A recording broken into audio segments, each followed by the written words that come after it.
Wazee 172 kutoka kaunti za Kwale, Kilifi na Mombasa wanaitaka serikali kuu kuingilia kati na kuwafidia malipo na marupurupu wanayodai kudhulumiwa baada ya kufanya kazi katika kampuni moja ya vyuma katika eneo la Miritini iliyofungwa mwaka 2003 na kununuliwa na kampuni nyingine ambayo pia ilifungwa miaka 7 baadaye.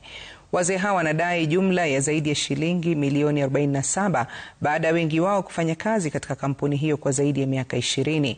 Wanasema wamekuwa wakitafuta haki yao kwa muda wa miaka 23 bila mafanikio. Mheshimiwa Ruto, tuangalie haki yetu tupawe. Wenzetu wakulima wao wanalima mashamba yao, alafu jua linakuja, mazao yanakwisha, lakini serikali inaamua kuwasilia.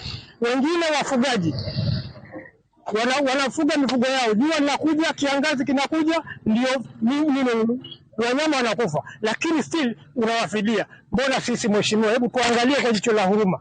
Sio sisi peke yetu, tuna ulezi, tuna watu nyuma watakungojea. Tulipotolewa tuliambiwa tusiingie, tukae till further notice.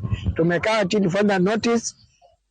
Sasa ikafungwa kabisa, receiver akaja PWC kuchukua hiyo kampuni.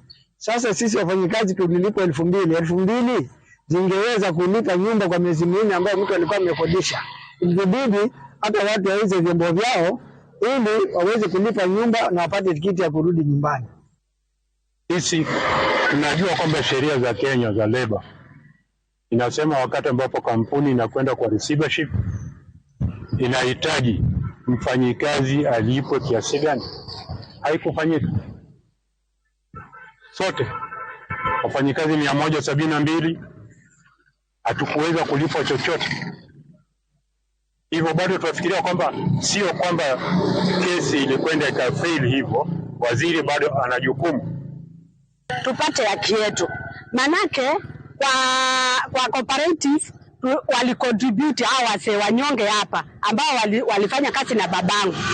Walicontribute lakini pesa hasikotokezea, ikawa ni hivyo hivyo.